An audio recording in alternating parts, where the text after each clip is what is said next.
to your mother. It's time for another episode of Birds with Friends. Just some high-flying, ran fast vertical stems of professors from Penn watching eagles eat and pray like Pazookies on birthdays. It's Philadelphia. Marissa, Bo, and Zach kicking it. Cooler than 3 penguins till Zach runs off with his valet keys. He's a real nuanced goose. Pull up a branch, get loose. It's time for some juice on some Birds with Friends. The early bird gets the worm but prefers getting turned like a turn on some Birds with Friends. Marissa, Bo, and Zach are here to squawk. Don't miss the mistress talk on some. I don't call it the off season. I call it the non-playing season. Is that what you say when people, normies ask you about what you do in the off season? You say it's not the off season, it's the non-playing season. I don't correct them, but I'll call it the non-playing season. Okay. I'll feel like there's the playing season. The NPO. Yeah. Hello, everybody, and welcome to Birds with Friends on a Monday afternoon, evening on the East Coast, but it's afternoon here in Phoenix, Arizona, where we are back on the scene for the league meetings. Bo Wulf, Marissa Dunn, and my dear friend, the man, the proud owner of Guardian Dental Insurance, Zach Berman.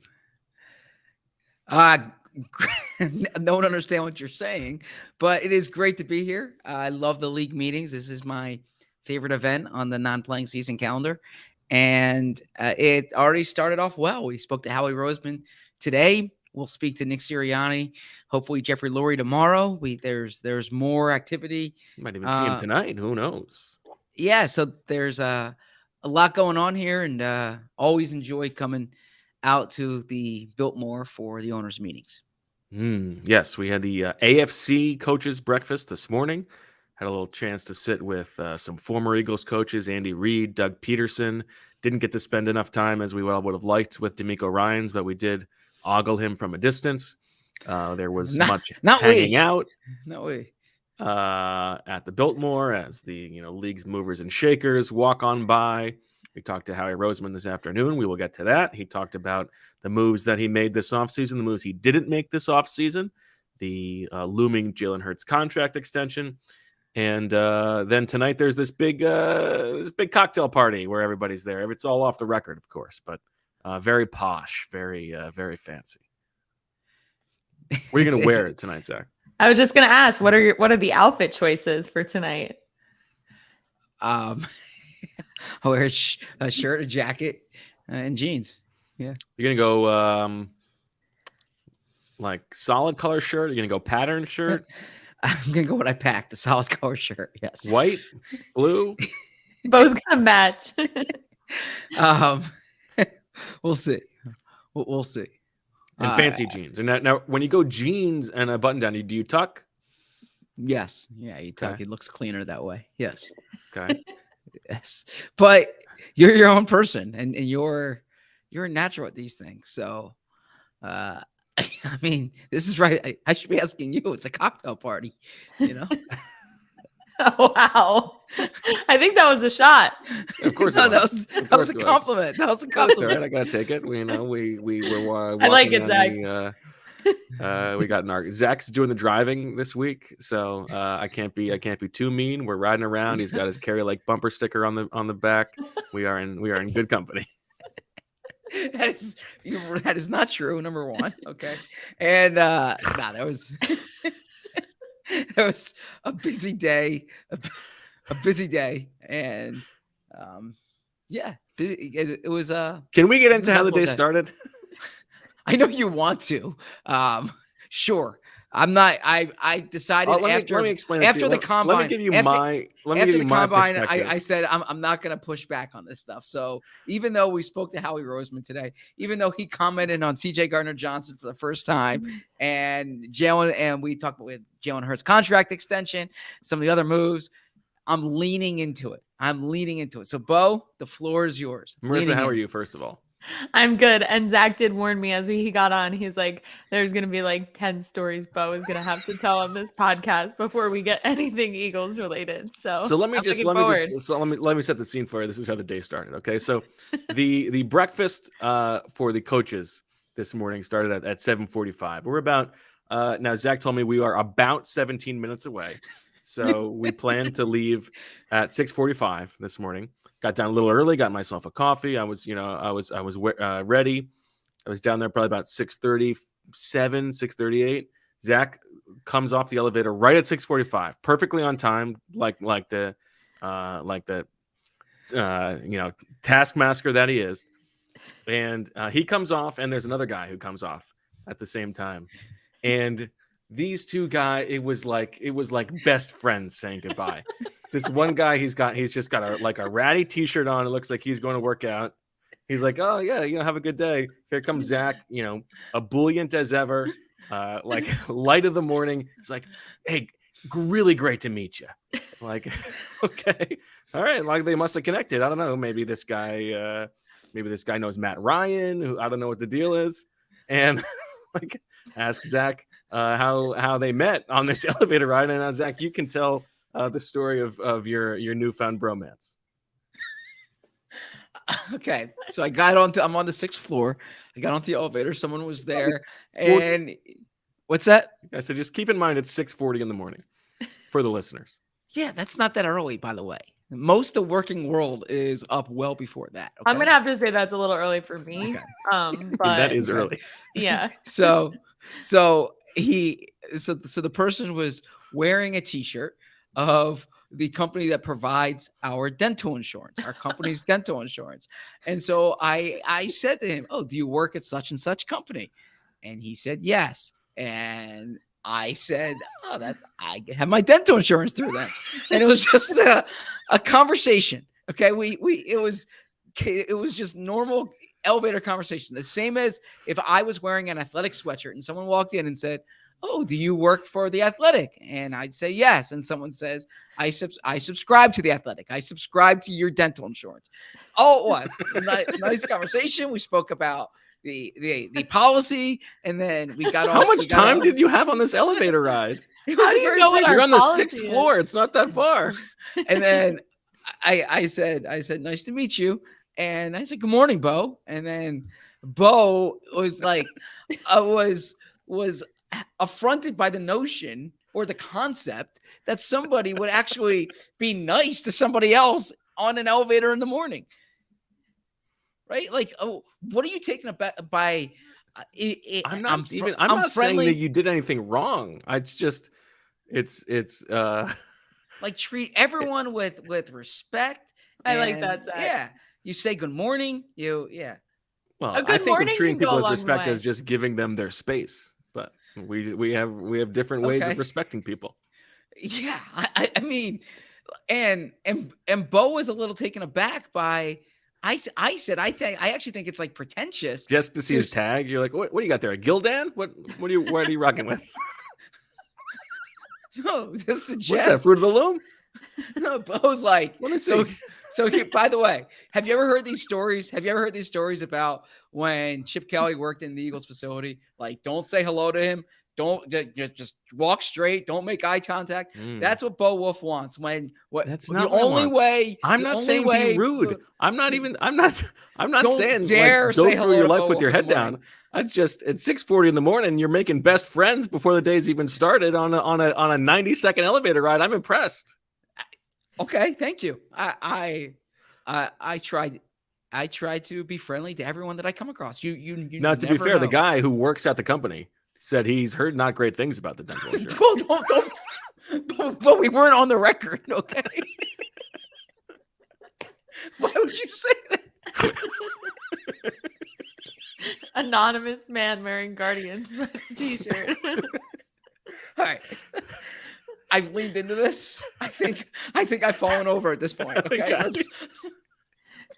I think it's nice Good how thing your friendly teeth you look are, good Zach. because you do not want to use us. Oh, jeez. All right. Well, that was fun.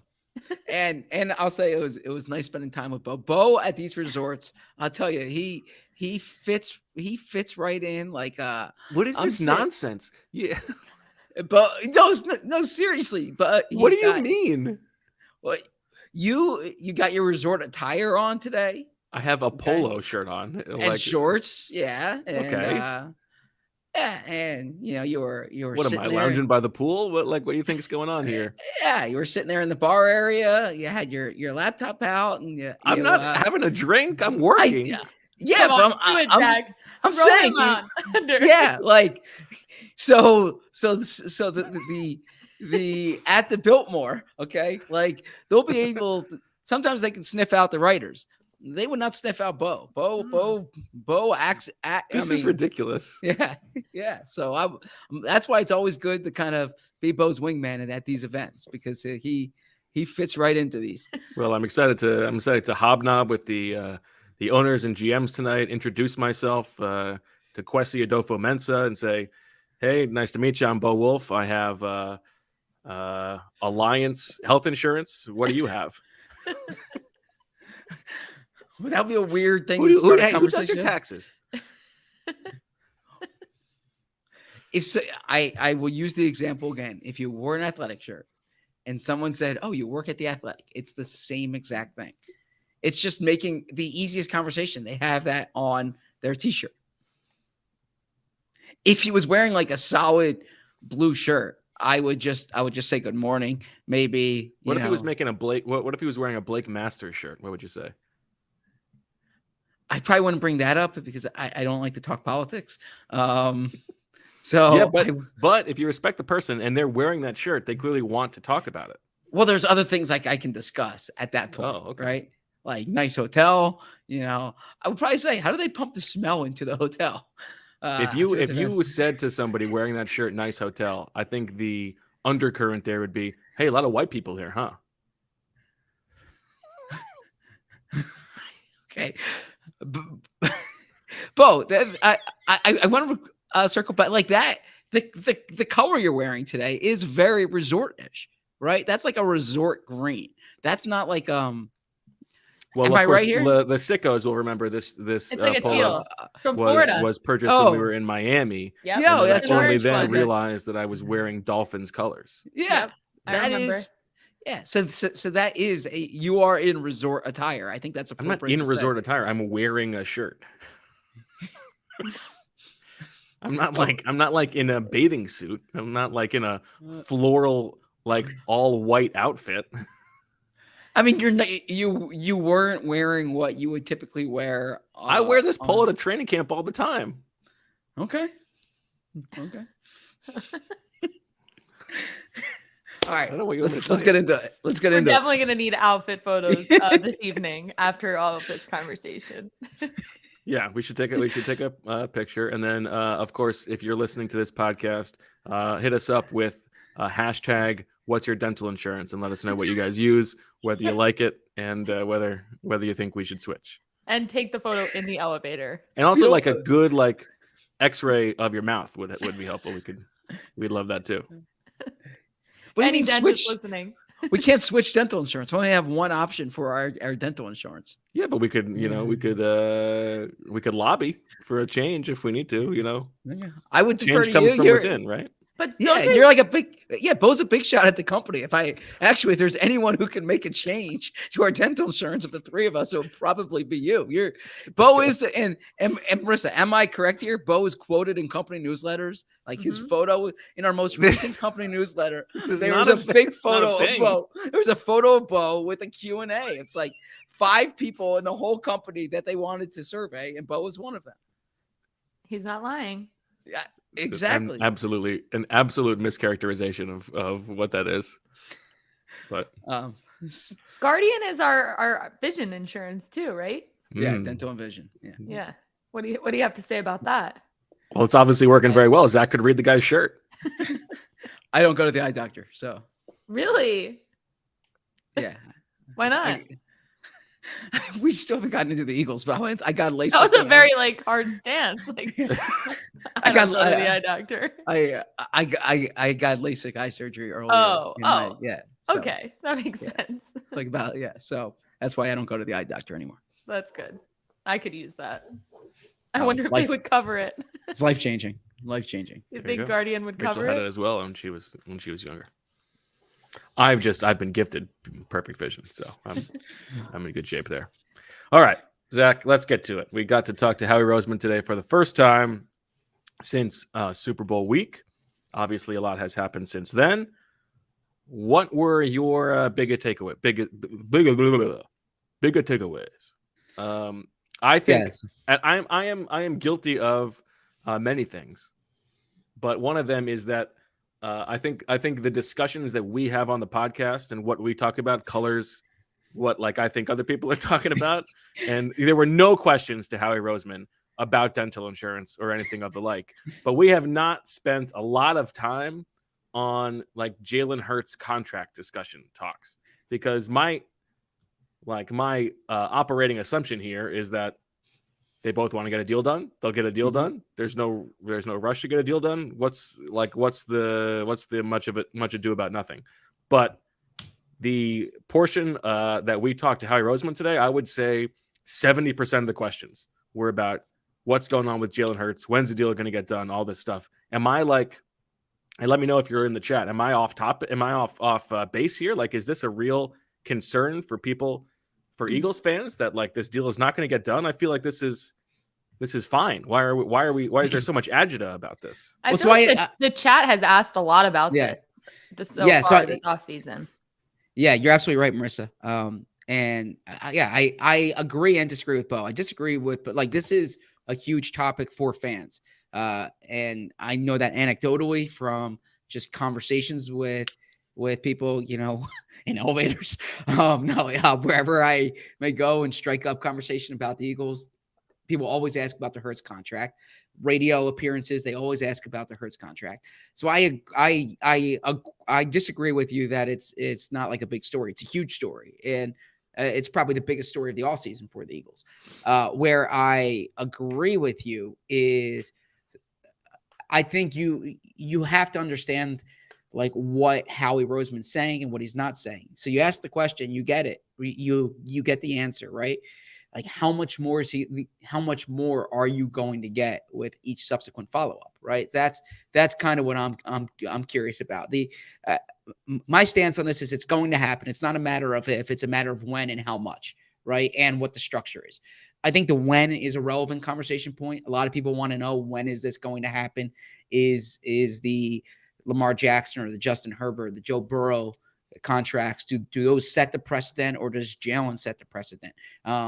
How much of their offseason spending, are they opening money for a front-loaded contract? Are they opening money for something else and then they backload Jalen's deal? There's a lot of things structurally they can do. Is this going to be a fully guaranteed deal? Is this going to be a long deal like a Mahomes contract, or is this going to be short-term that allows him to capitalize and 27, 28 years old again? So there is a lot of interest, and rightfully so. But where I agree with you is like, yeah, Howie Roseman says this is a priority. They want to get this done. He's not playing coy. He plays coy about a lot of things. He's not playing coy about this. Like, he's very upfront. They want to sign Jalen Hurts to a long-term extension. Okay. After that, it's a contract negotiation, and contract negotiations, it's like how tofu's made, right? Sometimes you don't want to see it, but you just want to know the result. Somebody sent us that video on Twitter this week. Yeah, from the New York Times. Great company. That's right. Great dental insurance they have.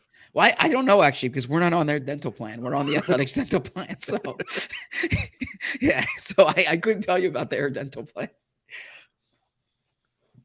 I mean, it's, I don't know. I can't bother myself to be too worked up about it. I'm going to be interested in the structure when it happens. Yeah. I think all of that stuff is going to be really interesting. But right now, I mean, and listen, if we were covering the Ravens 2 years ago, I probably would have been saying the same thing. Like, oh, they're going to get a deal done. It's no big deal. And I would have been wrong. But knowing how the Eagles operate, that they always want to get these deals done as early as they can, and that they value the quarterback position, and that we have absolutely no reason to think that there is anything other than lockstep between both sides, that they want to get a long-term deal done. I am like very unworried about it happening. And even, Howie Roseman said in saying that he wants to get a deal done, like, all of their offseason planning, like they're operating assuming that they're going to have to get a deal done. They know that they have to flip a switch team building wise from having a quarterback on a rookie contract to having a quarterback on a big money deal. That's part of the decision-making process they've had this offseason. But I mean, I know that we're talking about the most important player on the most important team in the city and all that stuff. There's not much there right now. I thought there was one interesting. Well, there was a lot of interesting things he said within it, but there's this one like throwaway line there that was just an interesting throwaway line. I'm going to read it to you here. We're not going to have a quarterback under. He was talking about 2024. He said, so whatever it means, 2024 is going to look different. We're not going to have a quarterback under a rookie deal. Not that we're talking about tags or anything like that. That's not our goal. But we're going into this with our eyes open.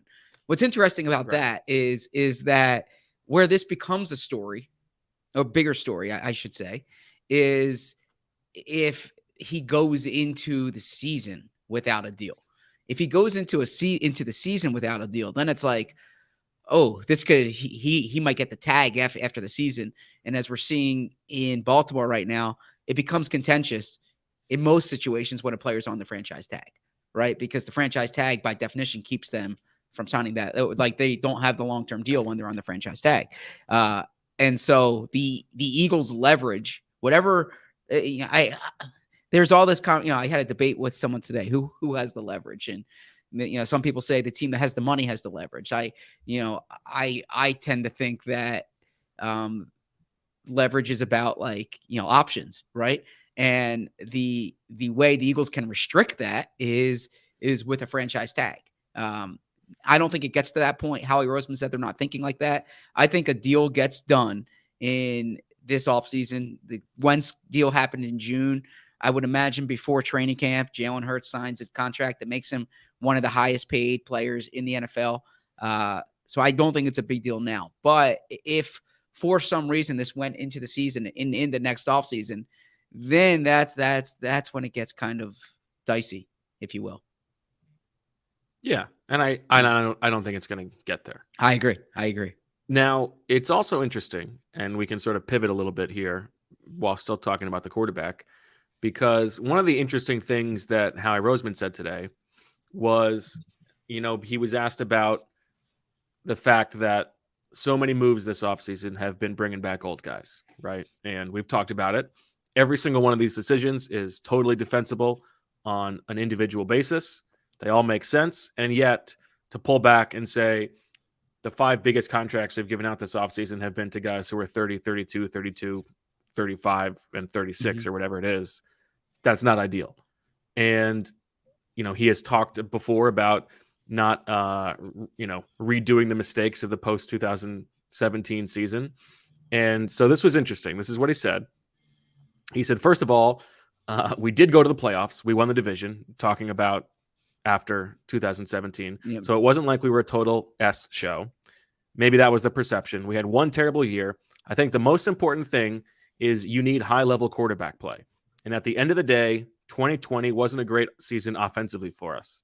For us, we know how important it was to be successful on offense. And I think for us, that's part of it. You need high-level play on offense. You need to be able to score points. It's not like we made this bad move here and we brought in this and this didn't work out. It's also realizing that the formula doesn't change. You need a really good offensive line, you need a really good D-line, and you need a high-level quarterback. And that just gives you an opportunity to be great. This perception, I think we made all these mistakes and we've got to learn from them. I think part of it is how important it is to have high-level quarterback play.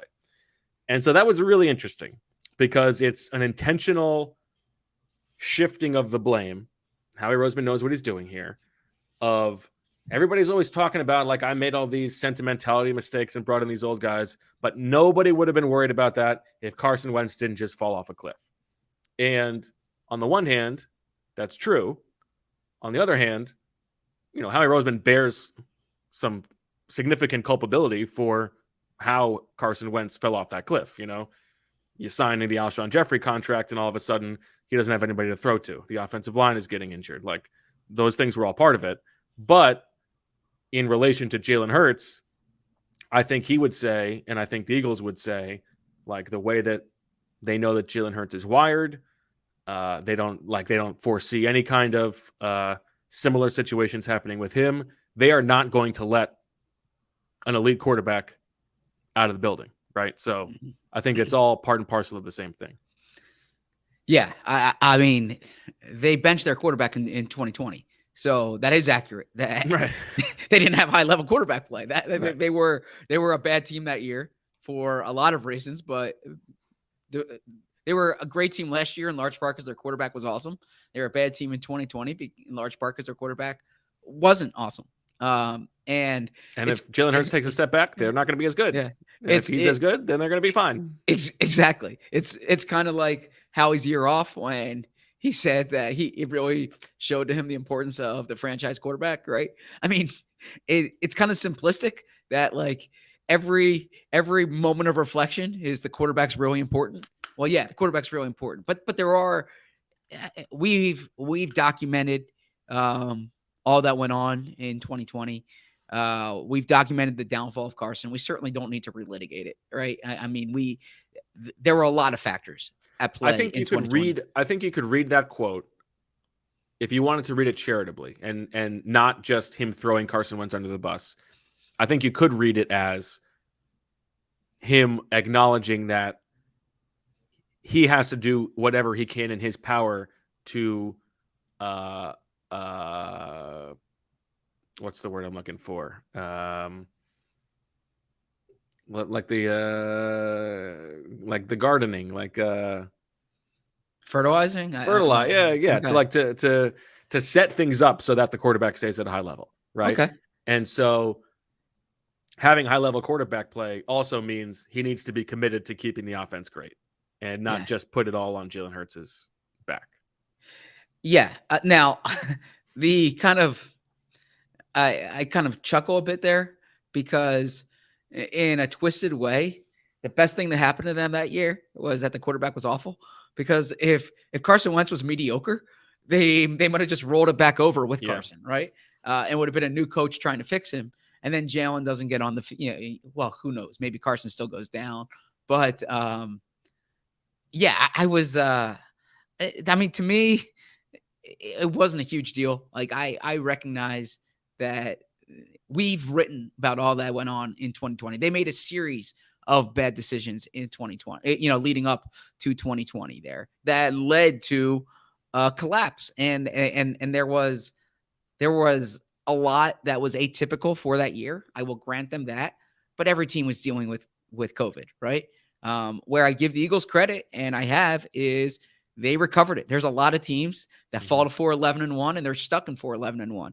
And the Eagles were in the playoffs the next year, and they're in the Super Bowl the year after that. So I give them credit for climbing out of it, but I don't think you can totally absolve or totally put everything that went into that year on Carson Wentz just collapsing, because I think there were conditions in place that contributed to it. And the other side of this is that, this is how Howie Roseman is wired, right? Like there's he in his mind, I think things are often framed as like me against the world. And he just proved that he could get another team to the Super Bowl. And so he's like, how dare you like keep bringing up, these minor mistakes that I made that I've been able to compensate for and overcome. Like, who are you? So like, Carson's the one who stunk. I was able to turn things around, and that's maybe that's not how you or I would handle those things, but maybe that's part of what makes him so good. Yeah, I agree. I mean, far from me to play amateur psychologist, right? I don't know much about psychology, but I would probably argue that part of his differentiator is that edge, is the me against the world approach there. Now, that said, I do think that there's, I mean, I kind of push back on this idea that like just because you went to the Super Bowl, every question's supposed to be, can you tell me how great you are? Right? Can you tell me how good your decisions are? Right? All we're trying to do is, it's a very common question to successful people, to new people, to anyone who has any demonstrated experience. People in elevators. Is what have you learned? That is like the I mean, literally, it was my favorite feature in Esquire for years before they stopped doing it. What I've learned, right? What have you learned is I ask so many questions that just begin with what have you learned? What have you learned from? So I think it's a very natural question to say, what have you learned from being in this position before, right? From the time when, we talk about maintaining teams, right? I probably play that drum a little too much there, but it kind of befuddles me that like a question about what have you learned from that turns into, well, really, there wasn't much to learn from it. We were totally good, right? So, Right. yeah. I mean, and I think Howie would tell you this too. If you're not learning, you're not growing, and I think you always got to be growing.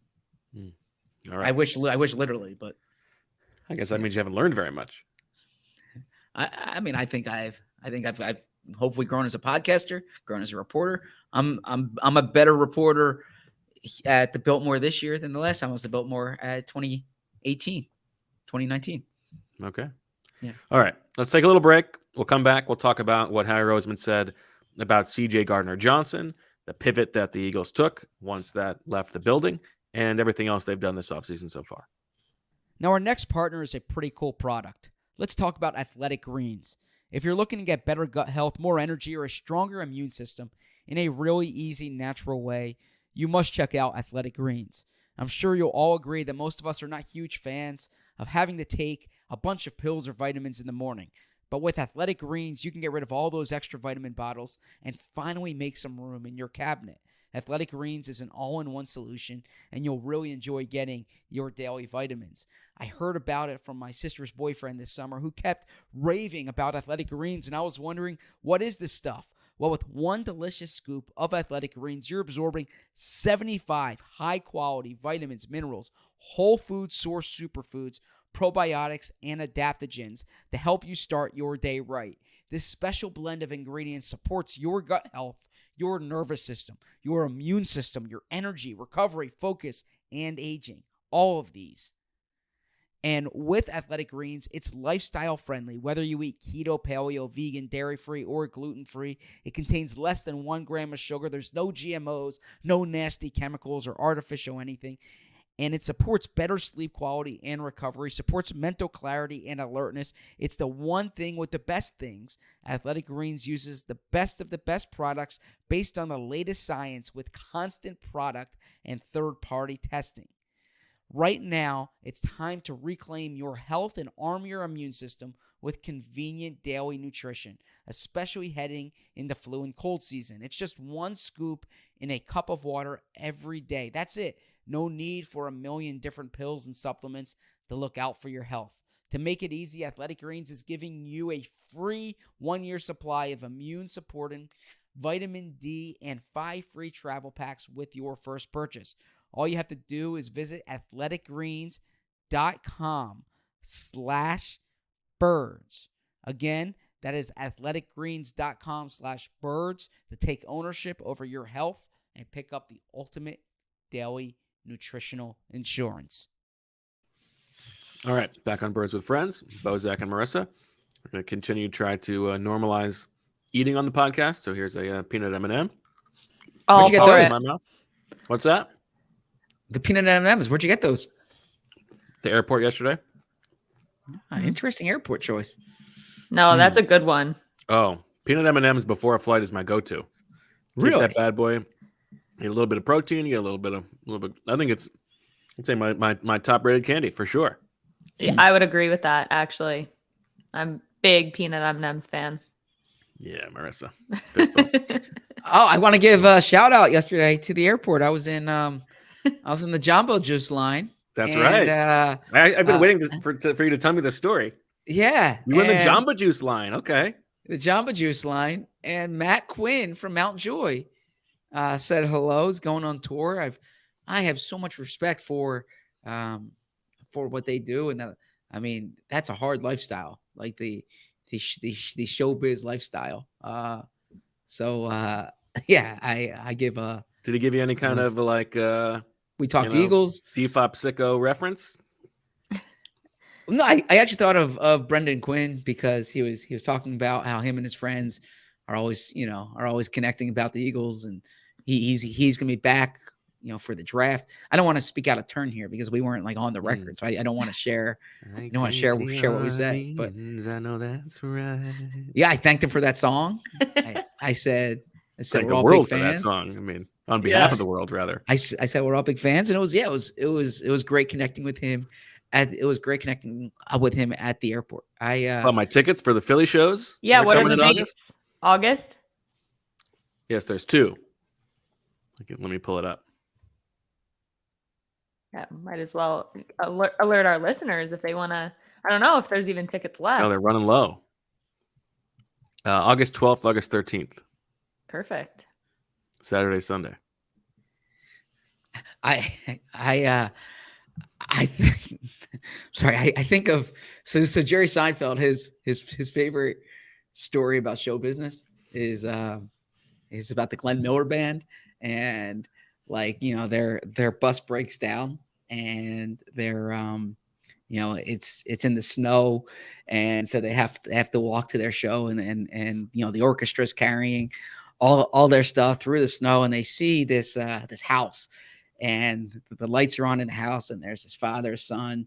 There's this husband, wife, and son and daughter, and they're sitting there and they're eating dinner by the fireplace, and it's like this Norman Rockwell scene, and one guy one band member turns to the other band member and says, "How do people live like that?" And it's like it's meant to show like if you're in show business, like you need the rush of not that normal lifestyle. And hearing him describe what their tour is like made me think of that line I've heard from Jerry Seinfeld a number of times. So are you the one who sent that on a text link? Or I just saw that recirculated like a couple days ago. Was that you? I don't think it was me. No. Somebody No, just it just- recirculated that. Where did that come from? Oh, really? Yeah. I don't Someone on know. Twitter, I think. Oh, maybe. I don't know, but yeah, it was actually in an old Washington Post article about him. I remember, and then it was in the comedian documentary. He was Yeah, that's the he was talking that's about the it, clip. yeah. That was recirculated. Yes, but so when I'll share this one thing. I hope I'm not speaking out of turn here. Okay, but I didn't realize that when they say you live on the bus, you actually live on the bus. I thought that just meant like you bus ride from city to city, and then it's like, oh, I'm living on the bus, right? I didn't know that like you actually sleep on the bus from show to show. Yeah, come on.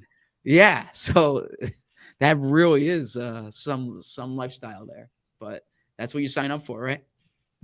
Got to give the people what they want, That's right. Absolutely. If we They ever don't go have on a tour bus though. They have a tour Astro band. Okay. No, I'm sorry. That's If we ever do a just not joy BWF joke tour, for the joy heads. if we ever do a BWF tour, I would like to stay in a hotel. Well, you can make up Supposed more to bus. ground that way. If you're Yeah. traveling while you're sleeping, right. you don't have. Yeah. You can get further. It makes sense. That's how that's how movement works. I'm aware. Yes. Okay. All right, Zach. What did Howie Roseman say about the behind the scenes workings of CJ Gardner-Johnson leaving Philadelphia? Yeah. So they wanted CJ Gardner. I shouldn't say. I won't use the verb wanted. They gave CJ Gardner-Johnson an offer at the start of free agency. CJ Gardner-Johnson apparently didn't want that offer at the start of free agency, right? So then the Eagles had to pivot. They couldn't keep waiting, and the James Bradbury situation opened up. I don't think they anticipated that. I thought James Bradbury was going to make more money. I think they thought James Bradbury was going to get a bigger contract. So they pivoted. Their cap situation was different, and I think that a week later it was just like they had moved on. I think CJ probably had moved on, but they were interested at the beginning, but they were interested at their price, not at CJ's price.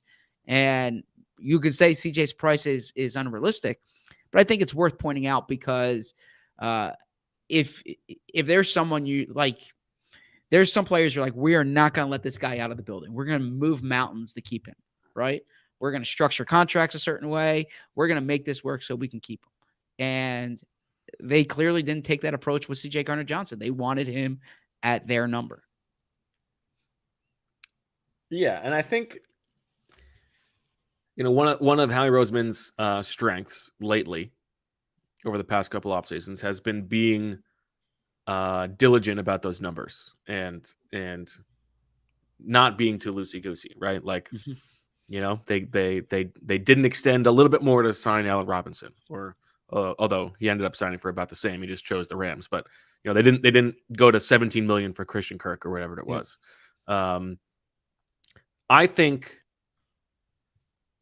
there's a bit of a public relations spin going on with the storytelling of how CJ Gardner-Johnson left. That they offered him a competitive deal, he turned it down, and so they pivoted to James Bradbury. And I think if you were asking them, like, off the record about like the personality, the volatility that we've talked about, I would imagine that, like, the way that the contract negotiations played out would have factored in there. But I think part of it is that, and you said it, like, if they really wanted CJ Gardner-Johnson back, they could have still found a way to get him back. I think they came to a conclusion that this is the number that we would be willing to continue taking a chance on him at. And if he's not willing to do that, then we'll find something else. And Howie Roseman said it himself, like, when you have limited resources, because you have to pay the quarterback, we're going to prioritize the positions we need to prioritize. And for us, corner means more than safety. And I think all of that was factored in. You're right. I mean, and if Jason Kelsey said, I want to come back, but it needs to be at this number, they would have found a way to make it work, right? I mean, we're not talking like earth-shattering numbers, but they're paying Jason Kelsey a lot of money, right, to play center for them, because they weren't going to let Jason Kelsey out the building. And I think they were willing. They had a number that they weren't willing to go on CJ, and their priorities are going to be, we've said this, O-line, D-line, corner, and a wide receiver, quarterback. They're not going to prioritize running back. They're not going to prioritize linebacker. They're not going to prioritize safety. And by the way, let's focus specifically on O-line, D-line here. It's accurate. We spoke during free agency about the available options at defensive tackle, for instance. And I don't mean to pivot to the defensive tackle discussion, but there were so few players available. There were so few good offensive linemen available. Bigger bodies are harder to find, right? I mean, not to say that look at how much Mike McGlinchey and Ben Powers got paid. Yeah. Right. Yeah. It's why you place a premium early in the draft on O-line and D-line, because these are harder positions to find. Than there are just more body types in the world who play safety than who play defensive tackle. And the available options, Terrell Edmonds, we haven't done a podcast since they signed Terrell Edmonds. Terrell Edmonds, look, we can say that's like not an earth-shattering signing. And, it was a very low-cost deal. The Steelers really didn't fight to keep him. But this is someone who, like, height, weight, speed, he has what you're looking for. He has durability, he has starting experience, and he's sitting there a week into free agency or 2 weeks into free agency at a very affordable number. That is not the case for defensive tackles. If the Eagles were in the market for like a starting left tackle, let's say, that would not be the case for a starting left tackle. And if CJ Gardner-Johnson was exactly the same person, but he was a defensive tackle, he wouldn't have lasted 5 days, or he wouldn't have lasted a week into free exactly. agency. Yeah. And the Eagles probably wouldn't have let him out the building, right? And that's a conversation we might have around draft time about Jalen Carter or something like that, right? Not personality, but like, you're willing to take different risk for different types of players. So, but at the same time, I mean, I'm sure they're sensitive to it because he's 25 years old. He's a good young player who is versatile and mostly durable. And instead, all they did was sign old guys. And so, they have to balance the roster somehow. But I don't know. It's interesting. I also think we've already talked about it, but like CJ Gardner-Johnson's agents did him no favors here. They misread the market. Yeah.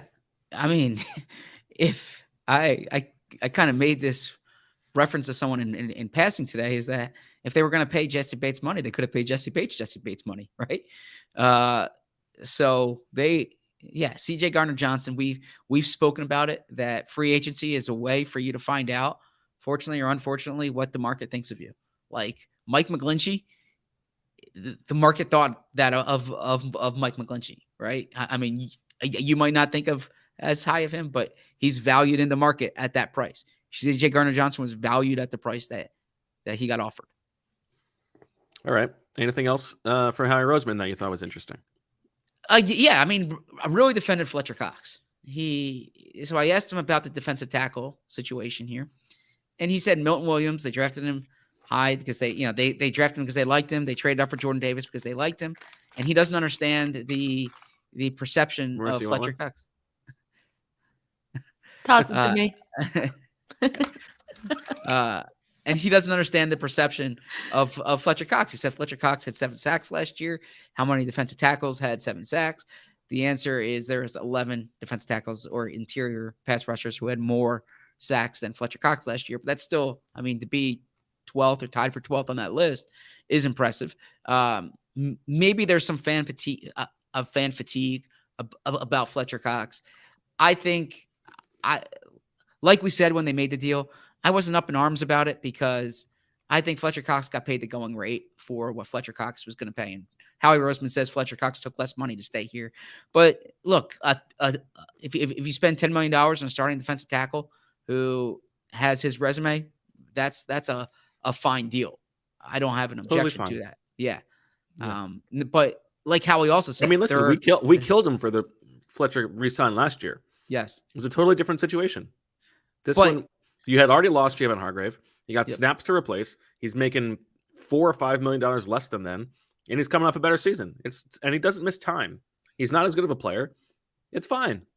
Yeah, but they're not finished there. That's the thing. And Howie said that today. If their only plan to replace Javon Hargrave was that Jordan Davis and Milton Williams are going to rush the quarterback, and these three are going to be, I would say you're leaving yourself a little exposed there at that spot, right? Well, here's the thing. We view Noah Ellis as a draft pick, as a rookie. He's coming off that season out on the NFI. Yeah. We view him as a draft pick. Yeah, he's one of the young guys, him, Marlon T. No, I see Rohit Verma says Jeffrey Simmons in the chat. I don't know what the report was today, but that the Titans are willing to move on. Are willing to move on, or everyone's for sale, something of that nature. Look, if Jeffrey Simmons is available, I mean, Howie should offer one of his first round. He should offer 30. And I don't even know if 30 would do it. I mean, it might have to be 10. But Jeffrey Simmons is 25 years old. He's an elite defensive tackle. And I know you have to pay him accordingly, but that's a premium position. So that would precisely be the type of player the Eagles would be interested in. He also talked about the other moves that they made. Marcus Mariota, they like the idea that he can run the same offense for the reasons that we said. All those other guys, they're lottery tickets. They're dart throws. I mean, not a single one of those guys got $1 million guaranteed, including Terrell Edmonds. So, like, every single one of them is a dart throw, and if one or two of those guys turn out to be useful, that's totally fine. That's good. Which one do you think has the best chance of? Which lottery ticket has the best chance of paying? Which one do I think? Yes, do you think? I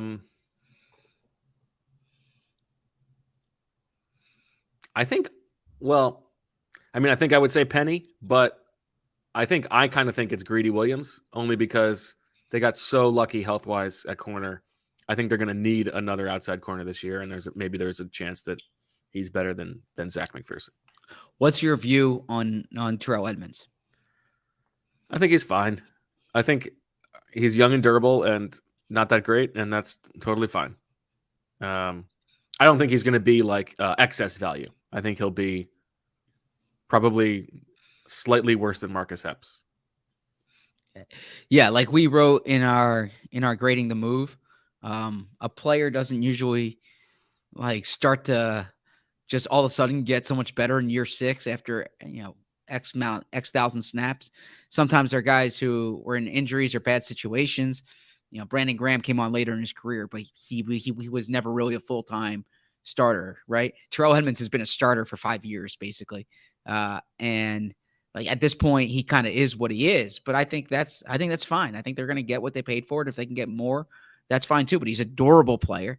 I was talking to some people in Pittsburgh today. They were saying just like really durable, always shows up. And that But might I be think enough that's for them. right. Like I think it's more likely that Justin Evans or Greedy Williams like puts together a healthy year and can play better in a new scheme than it is that Nicholas Morrow or Terrell Edmonds is going to all of a sudden just be a lot better. Yeah. Because we've already seen so much of those guys. And I think Rashad Penny, we all know that like if he stays healthy, but he just hasn't stayed healthy. But a player with his skill set behind that Eagles offensive line in this offense, he should be really productive if he stays healthy. Okay. All right, now Zach, we've got Nick Sirianni tomorrow morning and Jeffrey Lurie tomorrow afternoon. Yep. What kind of questions do you have in your holster? Well, now hold on a second, very quickly. Nick and Jeffrey, if you're watching, and I know you are, close your ears. We want you to be surprised. Yeah, that's what I was going to say. I mean, you don't want to give the answers to the test, right? Right? You don't want to. You're not giving the answers to the test. You're giving the questions to the test. So Chip Kelly used to call this his annual dental exam. How fitting. Oh, dynamite dropping, Marissa. Look at that. Would be covered by insurance. It's funny because right? Zach has told that story, I think, 8 times over the past week. And so now it finally does have a nice tie-in. Thank you, Marissa. He would sit down and he would say that to us. And what would you say in response?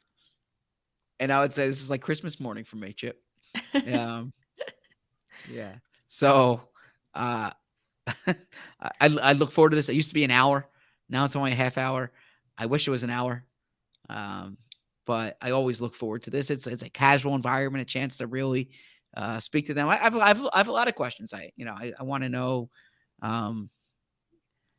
Nick with the coaching staff, some philosophical things about recovering from the Super Bowl loss. Some things about what he's, his messaging this offseason. There's kind of, I always wonder if you get to a certain point with a team like the Eagles, where you have this amount of talent and you were just in the Super Bowl, and it's almost like, all right, fast forward to the postseason, right? Because, I saw the win totals came out this week, and it's almost like no one's going to care about the regular season, right? It's what are they going to do in the postseason, for better or for worse. And it was like that during the Andy Reid era too, when they were just on the doorstep, on the doorstep. And I think it's such a fascinating thing to watch because the expectations are so high. And Sheil always said that the best seasons are like the unexpected seasons. And last season was to a degree unexpected. I think we all thought they were going to be good, but they hadn't. Absolutely. They hadn't taken that leap. Here they are. They are like a legitimate heavyweight going into the season. So I'm fascinated to see how they handle the offseason, how they handle training camp, how they handle early in the season, and what the messaging is for that regard. How about Jeffrey?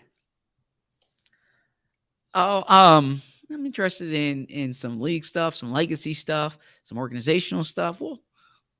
We'll see when it comes up. Okay. Now, do you want to give me your list of questions for Nick so that you can go sit with JG for a half an hour? I call him Jonathan. I know you guys are a little tighter. You're more of a JG guy. You just ask EJ Smith who gave who a hug today, and then we can get back to that conversation. I don't know if EJ gave me a hug today. Probably a firm handshake. But no, it's always nice to see Jonathan. But I'm here to cover Nick Sirianni. I'm here to cover the Eagles. Okay. Are you excited to see Jonathan? Sure. Okay. I'm excited to see everybody. There you go. That's a good attitude. You guys can chat Arizona. Do you like Phoenix?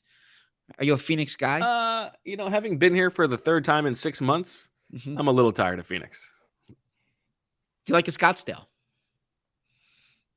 I actually don't like a Scottsdale. Oh, I love Scottsdale. What do you think Very of the sterile. It's like the Las Vegas of Phoenix.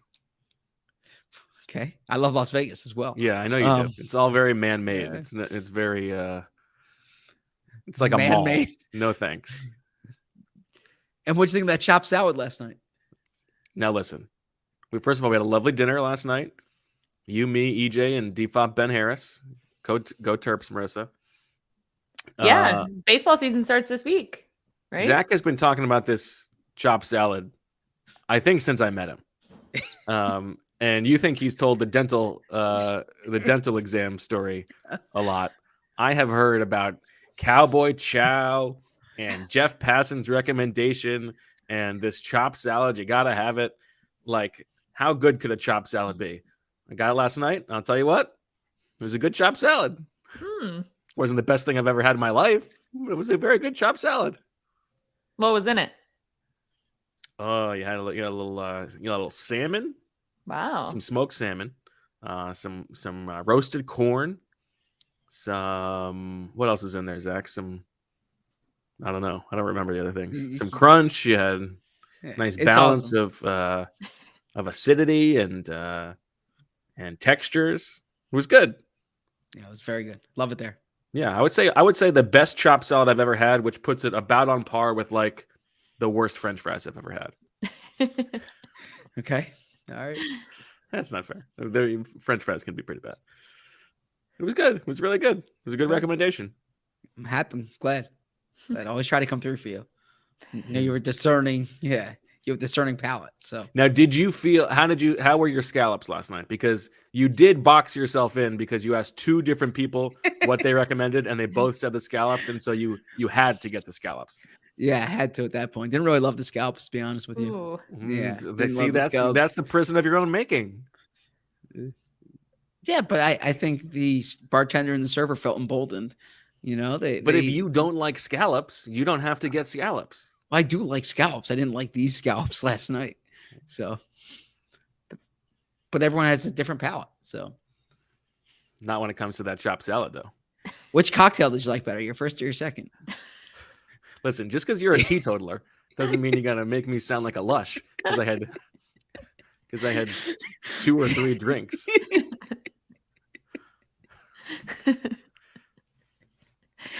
All right. Zach You almost got got work us to in a do. car accident today. Oh, wow. First of all, I didn't almost get us in a car accident today. And the person in front of me just stopped in the middle of the road. Okay. Not sure they were pulling in somewhere. It but wasn't they didn't- abrupt pull in, but But they didn't pull in. They just stopped. The gate was closed and they just stopped. So that was a little daunting, but made it work unscathed. So all good. we're still here. Yep. All right. All right. You got power rankings. I got power rankings. You got the bet that you've made that we can finish this podcast within an hour, which I think we're going to hit. So congratulations to everybody. That means we can get Marissa to bed. It's not that late here yet. Yeah, I know. Wait, real quick. I see Sean here in the chat says it was the special, means they were going bad and need to sell. Do you think they do that if they need to get rid of something? They recommend it? Is that a thing? I don't know. I never worked in a restaurant. I did work in a restaurant. I that's not a thing that we did, but we didn't Okay. have scallops. So at Beef Okay. O'Brady's. So I Okay. think that is a thing that they do. Wow. All right. That's going to color my. Yeah. And generally speaking, you're going to get recommendations on things that are more expensive because that means higher tip. Yeah, but on I the don't do bill. if they recommend the highest thing on the menu, I on principle don't do it. Oh, Yeah. well, this is the one time when we won't listen. Okay. Well, no, the scallops weren't the highest thing on the menu. They were they were the cheap. second highest thing, I believe. They were the third. Yeah, I was keeping track. Yeah. Corey says restaurants only order seafood once a week. They have to use it in that time frame or it goes bad. Well, Wow. this was a big thing in I remember Anthony Bourdain's book. Yeah, you never get seafood on a Monday or a Tuesday at a restaurant. Although I think times have changed since then. Interesting. Oh, that's fascinating. Okay. I got to read that book. What's it called? That's his original with like Confessions of a what's it Okay. called? Yeah, everyone's saying you never want to order seafood early in the week. I don't really eat a lot of seafood. Kitchen but Confidential. I did not know that. Interesting. So when do you order seafood? Friday, Saturday? Yeah. I guess going into the weekend, people are saying. Okay. Fascinating. Okay. All right. I like this. Learned something tonight. You see? Always Yeah. growing. But you brought us over the hour mark. All right. Well, you got to do your power rankings. And Marissa's got to get back to whatever Maryland she's doing. women. And you got to Yeah, get Maryland those. women. They're you down gotta, at the half, unfortunately. You got to iron those jeans. I want to call my wife. So I want a selfie of you two in the elevator in your outfits before you go. with our teeth. Yeah. Nice Bo's smile. not, I don't think Bo's on Proof of life. that. I don't think you're on that dental plan, right? So Actually, I think it might also be. I don't know. okay. All right. Good question. Okay. That's the problem is I couldn't tell that guy what my dental insurance is. Yeah, that is a problem if you don't know your I would dental just, you know what I would do? I would say, "Good morning. insurance. How's it going?" No, you would say, do not talk to me unless I speak to you. Okay. Yes. No, I would say, It is. "How's it going?" And then I would let us both have our space and go about our day. It's always so awkward when you're in an elevator and you're not conversing with the person. If it's just one It on No, one. it's not. I think it is. Yeah. I Hey, how usually are just ya? look at my phone. I Yeah. pretend to look at my So phone. I actually That's said fine. if this person was looking at their phone, I wouldn't have interrupted. But they Now were just this is standing not there. this is not an all Berman's policy. Tell the listeners what you told me about your brother Matt. Oh yeah, Matt does not like elevator conversation. Yeah, it was his least favorite part of living in a building with an elevator at one point. So And yeah, that'll teach him to ever wear a shirt with the name of his insurance company on it. I can't imagine Matt would ever do that either. So yes. All right. All right. That'll do it for Let's this wrap- episode of Birds with Friends. We'll be back probably tomorrow, although there's a chance that it would be Wednesday instead. But we'll let you know. You're not gonna be surprised. So, for Marissa and Zach and the man in the elevator, I'm Bo. We thank you for listening. We'll talk to you later, and as always, we love you.